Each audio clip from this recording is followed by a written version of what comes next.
2. Capítulo 1. Eram 10 ou 12 rapazes. O que eles estavam fazendo?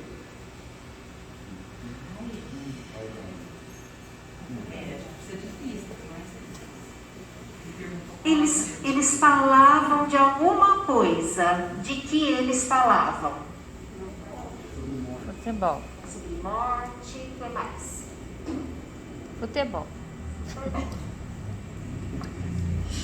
Lembrando que o texto é de quem mesmo? É do Machado de Assis? É Aguilar? Não. Não, né? Século XIX. De que eles estavam falando? De mulher. Mas, sinto desapontados, né? Os rapazes, né, eram 10 ou 12, eles falavam de artes, letras e política. Alguma anedota vinha de quando em quando temperar a seriedade da conversa. Deus me perdoe, parece até que se fizeram alguns trocadilhos. O mar batia perto na praia solitária. O que eles estavam fazendo na praia solitária?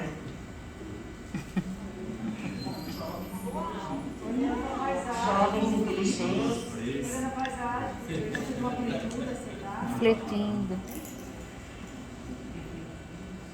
Refletindo sobre a vida. O mar batia perto na praia solitária, estilo de meditação em prosa. Mas nenhum dos convivas fazia caso do mar, e da noite também não, que era feia e ameaçava chuva. É provável que se a chuva caísse, ninguém desse por ela. Tão entretidos estavam todos em discutir os diferentes sistemas políticos, os méritos de um artista ou de um escritor, ou simplesmente em rir de uma pilhéria intercalada até. Aconteceu que no meio da noite, um dos rapazes falou. O que vocês acham que ele falou?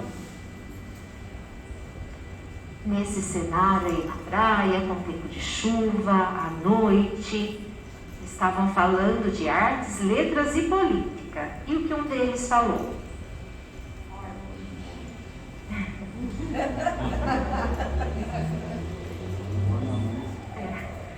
Um dos convivas falou na beleza da língua alemã. Alguém aqui conhece a língua alemã? Quem conhece? É bonita a língua alemã? É? Lindíssima? Eu não conheço. Outro conviva concordou com o primeiro a respeito das vantagens dela, da língua alemã, dizendo que a aprendera com o doutor Belém. Não conheceram o doutor Belém? Sim, então? Não, responderam todos. Quem vocês acham que é o doutor Belém?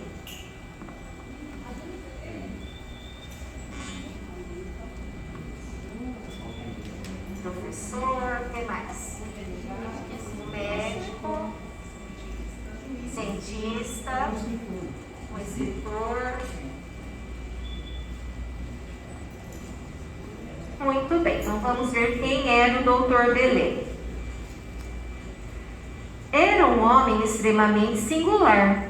No tempo em que me ensinou alemão, usava de uma grande casaca que lhe chegava quase aos tornozelos e trazia na cabeça um chapéu de abas extremamente largas. Devia ser pitoresco, falou um dos rapazes. Tinha instrução variadíssima. Compusera um romance e um livro de teologia e descobrira um planeta. Mas esse homem vivia. Onde que o Dr. Belém vivia?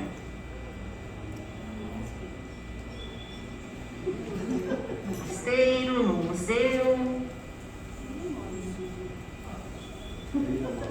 Onde mais? Ele vivia em Minas.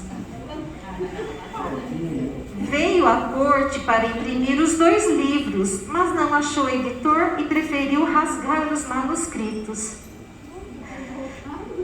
Quanto ao planeta, comunicou a notícia à Academia das Ciências de Paris, lançou a carta no correio e esperou a resposta. A resposta não veio porque a carta foi parar em Goiás. Um dos convivas sorriu maliciosamente para os outros, com ar de quem dizia que era muita desgraça junta. A atitude do narrador tirou-lhe o gosto do riso.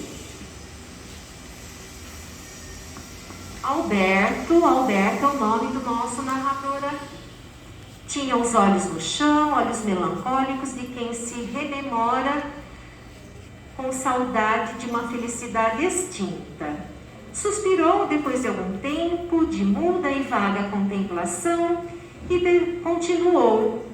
Desculpe-me este silêncio. Não me posso lembrar daquele homem, o Dr. Belém, sem que uma lágrima teime em rebentar-me dos olhos.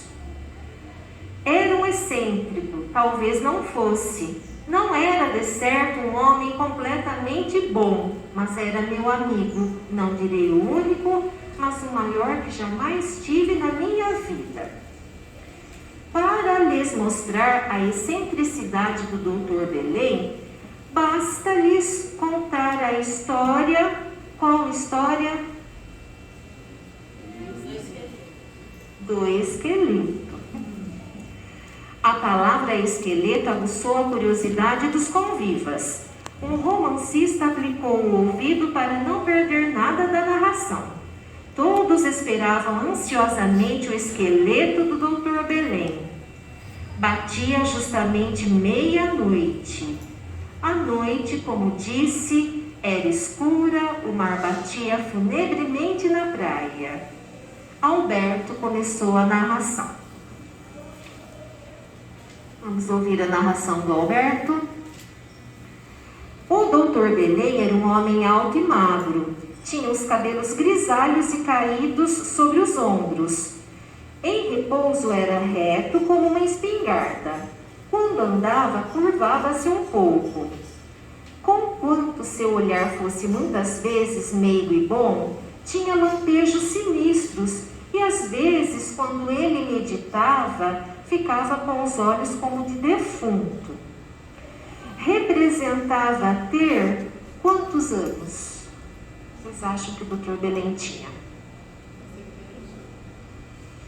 Representava ter 60 anos, mas não tinha efetivamente mais de 50. O estudo o abatera muito e os desgostos também, segundo ele dizia, nas poucas vezes em que me falara do passado, e era eu a única pessoa com quem ele se comunicava a esse respeito. Podiam contar-se-lhe 3 ou 4 rugas na cara, cuja pele era fria como mármore e branca como a de um morto.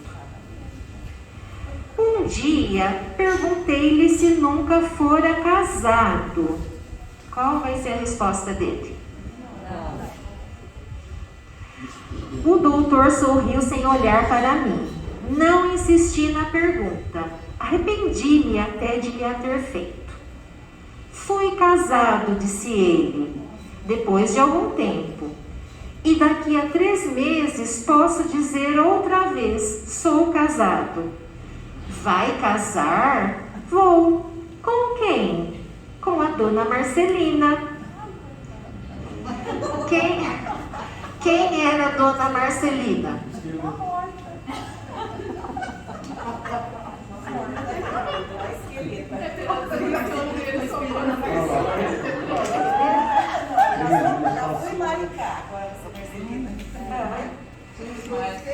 Então, vamos lá. Dona Marcelina era uma viúva de Ouro Preto, senhora de quantos anos?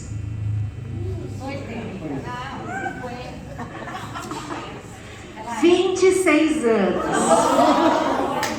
26 anos. Ela era bonita?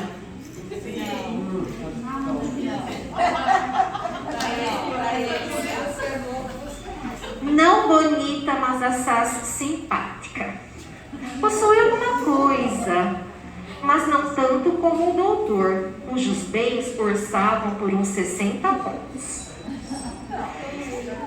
Não me constava até então que ele fosse casar. Ninguém falara nem suspeitara tal coisa. Vou casar, continuou o doutor, unicamente porque o Senhor me falou nisso. Até 5 minutos antes, nenhuma intenção tinha de semelhante ato. Mas a sua pergunta faz-me lembrar que eu efetivamente preciso de uma companheira. Lancei os olhos da memória a todas as noivas possíveis, e nenhuma me parece mais possível do que essa. Daqui a 3 meses assistirá ao nosso casamento. Promete? Prometo, respondi eu com um riso incrédulo. Não será uma formosura, mas é muito simpática, de certo, acudi eu. Simpática, educada e viúva. Minha ideia é que todos os homens deviam casar com senhoras viúvas.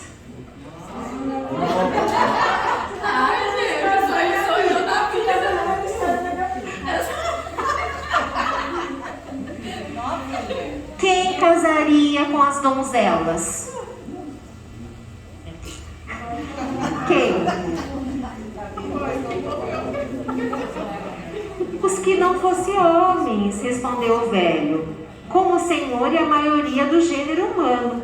Mas os homens, as criaturas da minha têmpera, mas... O doutor estacou, como se receasse entrar em maiores confidências, e tornou a falar da viúva Marcelina, cujas boas qualidades louvou com entusiasmo. Não é tão bonita como a minha primeira esposa, disse ele. Ah, essa... Nunca a viu? Nunca. É impossível. É a verdade. Já o conheci viúvo, creio eu. Bem, mas eu nunca lhe a mostrei. Ande vê-la. Levantou-se, levantei-me também. Estávamos assentados à porta, ele levou-me a um gabinete interior. Confesso que ao mesmo tempo curioso e aterrado.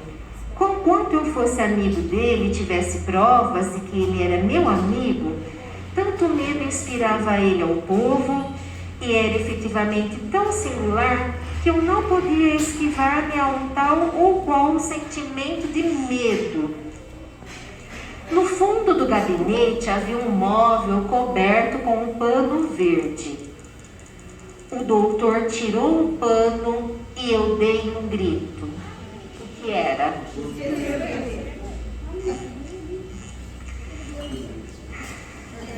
Era um armário de vidro, tendo dentro um esqueleto.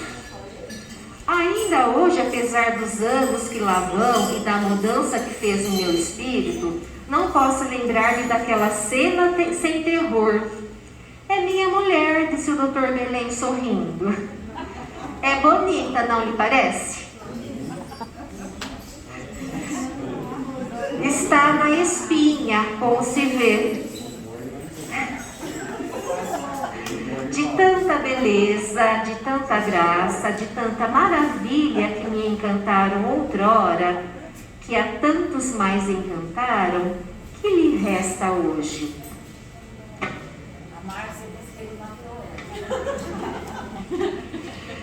Veja, meu amigo, tal é a última expressão do gênero humano. Já tem uma hipótese aí, né?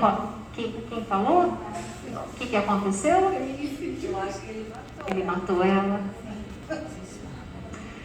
Dizendo isto, o doutor Belém cobriu o armário com um pano e saímos do gabinete. Eu não sabia o que havia de dizer. Tão impressionado me deixara aquele esqueleto. Parece o conto do Barba Azul. É. Eu vou parar por aqui e depois leio mais um trecho. O que vocês acham? Pode ser?